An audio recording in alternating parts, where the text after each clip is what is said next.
ধরো আমার কাছে একটা ম্যাট্রিক্স আছে যেখানে প্রধান কর্ণটার নিচের সবগুলো উপাদান হলো শূন্য। আমি এটা একটা তোমাদেরকে সহজভাবে বোঝানোর জন্য একটা 2x2 ম্যাট্রিক্স দিয়ে শুরু করি। তাহলে চলো একটি 2x2 ম্যাট্রিক্স নেই আমরা। ধরো আমার ম্যাট্রিক্সে আছে এ বি শূন্য এবং ডি। তাহলে এখানে সি এর পরিবর্তে আমার আছে শূন্য। তাহলে কর্ণের নিচে সবকিছু হলো শূন্য। তাহলে এখন এটা নির্ণায়ক কি হবে? চলো তাহলে আমরা এই ম্যাট্রিক্সটাকে বলি, এটা নাম দেয়া যায় ধরো এ। তাহলে এ এর নির্ণায়ক হবে এডি মাইনাস বি গুণ শূন্য মানে শূন্য। তাহলে এটার নির্ণায়ক দাঁড়াচ্ছে এ গুণ ডি, অর্থাৎ এর নির্ণায়ক হচ্ছে এডি। এখন ধরো আমার কাছে আরেকটা ম্যাট্রিক্স আছে এবং এই ম্যাট্রিক্সটির নাম দিলাম বি। এটা একটা 3x3 ম্যাট্রিক্স, আমি এভাবেই লিখবো, এটা 3x3 ম্যাট্রিক্স। ধরি এর উপাদানগুলো হলো এ বি সি, ধরি এখানে একটা শূন্য থাকবে এবং তারপরে আছে আমার এখানে ডি, তারপরে ই এবং তারপর দুটি শূন্য, তারপরে এফ। তাহলে আবারও এই সবগুলো কর্ণের নিচের উপাদানগুলো হলো শূন্য। তাহলে এর নির্ণায়ক কি? আমরা আগের এই ভিডিওতে শিখেছিলাম যে তুমি সবসময় তোমার হিসাবটাকে সহজ করার জন্য এমন একটা কলাম বা সারি বেছে নিবে যেখানে সবচেয়ে বেশি সংখ্যক শূন্য থাকে। তাহলে চলো আমরা এখানে নির্ণায়ক হিসাব করে ফেলি। তাহলে বি এর নির্ণায়ক সমান হবে, আমি লিখে ফেলছি, বি এর নির্ণায়ক সমান হবে এ গুণ একটা সাব ম্যাট্রিক্স, কারণ তুমি এ এর সারি এবং কলামকে বাদ দিবে। তাহলে আমরা পাই এ গুণ ডি ই শূন্য এবং এফ এর নির্ণায়ক।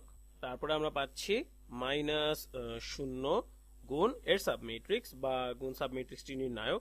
এর সারি বা কলামকে বাদ দিয়ে যেটা হবে, এখানে আমরা পাচ্ছি বি সি শূন্য এবং এফ।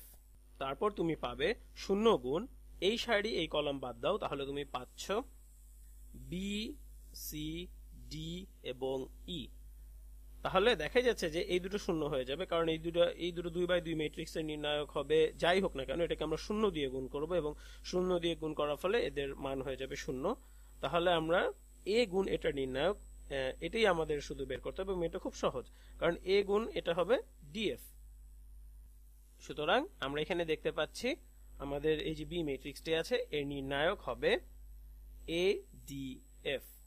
লক্ষ্য করো আমাদের এ ম্যাট্রিক্সের নির্ণায়ক ছিল শুধু এডি। তাহলে তোমরা এখন নিশ্চয়ই একটা ধারণা পেয়েছো যে উভয় ক্ষেত্রেই আমাদের প্রধান কর্ণের নিচে শূন্য আছে, তাই না?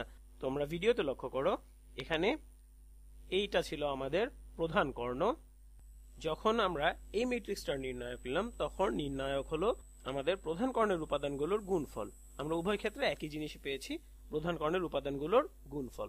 এবং তুমি যদি ভাবো যে এটা একটা সাধারণ ঘটনা যেটা তুমি যে কোনো জায়গায় প্রয়োগ করতে পারো, ঠিকই ভেবেছো, কারণ এটা এমন একটা বিষয় যেটা আমরা যে কোনো জায়গায় প্রয়োগ করতে পারবো। তাহলে এখন চলো আমরা একটা উদাহরণ দেখে ফেলি। ধরি আমাদের কাছে একটি সাধারণ ম্যাট্রিক্স আছে এ, যার উপাদান হলো A11 A12 এভাবে করে, এবং এখানে ধরে একটা শূন্য আছে এবং ধরো এভাবে করে পুরো ANN পর্যন্ত, এবং এই সারিতে সবকিছুই হলো শূন্য, শুধু শেষের কলামের উপাদান বাদে এই সবগুলো হলো শূন্য। তাহলে প্রধান কর্ণের নিচে যা আছে সব আমরা দেখতে পাচ্ছি এখানে শূন্য।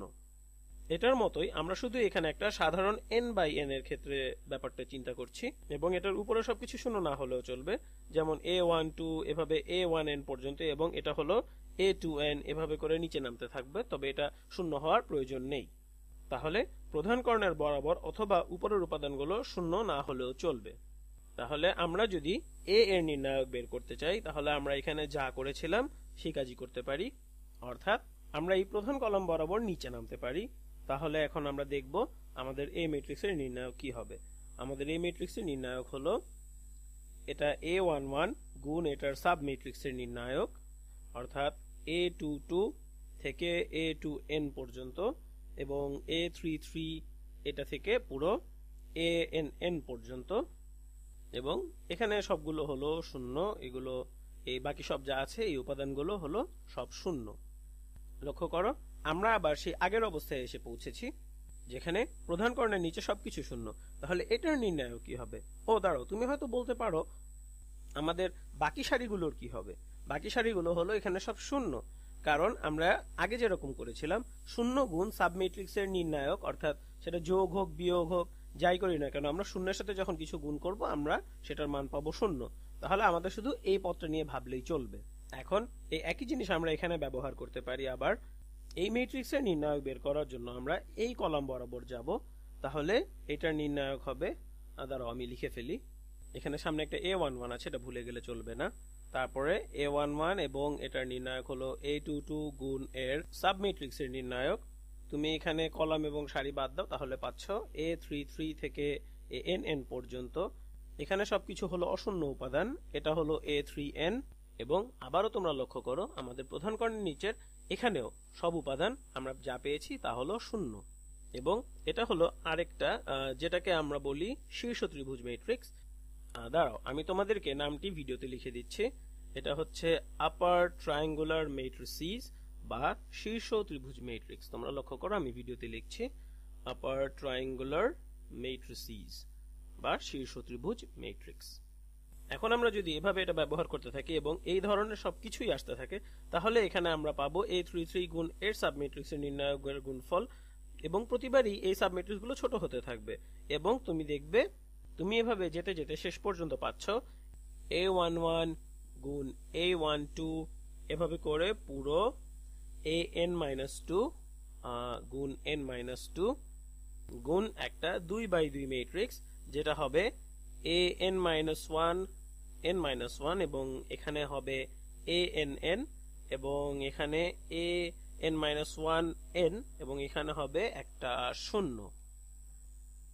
এবং আমরা দেখতে পাচ্ছি এটা হচ্ছে আমাদের আসল ম্যাট্রিক্সটির ডান পাশের নিচের অংশটুকু, অর্থাৎ এটুকুই থাকবে। এবং এটার নির্ণায়ক কি? এটা হলো শুধু এই দুটো জিনিসের গুণফল, কারণ এটা গুণ এটা মাইনাস এটা গুণ এটা, কিন্তু এটা হলো একটা শূন্য।